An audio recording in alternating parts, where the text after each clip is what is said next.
जो आज कदम तल्ला में हो रहा है, लोगों का जान जा रहा है, घर जलाया जा रहा है, वो भी पूजा के समय। यही चीज़ थोड़े दिन पहले गणतंत्र समय हुआ, रानीर बाज़ार में हुआ।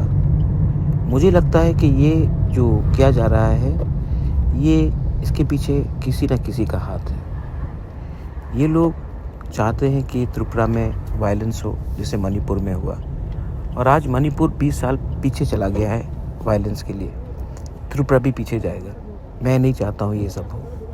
ये लोग जो घर जला रहे हैं, दुकान जला रहे हैं, एक दूसरे के खिलाफ बात कर रहे हैं, मुसलमान हो या हिंदू हो, ये ना अल्लाह को मानते हैं, ना माँ दुर्गा को मानते हैं। इनका लक्ष्य एक ही है, गरीब मुसलमान का घर जलाओ, गरीब हिंदू का घर जलाओ, गरीब लोग सफ़र करेंगे और इनका पॉलिटिक्स चलते रहेगा।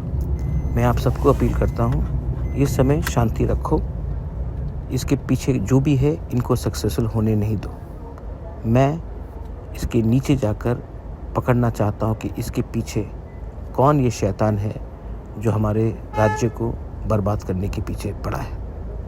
ये बहुत गहरा चाल है, इसमें मत गिरो, इमोशन को कंट्रोल में रखो और इसका जवाब हमें सोच समझ के असली लीडर को पकड़ना है जो इसके पीछे है।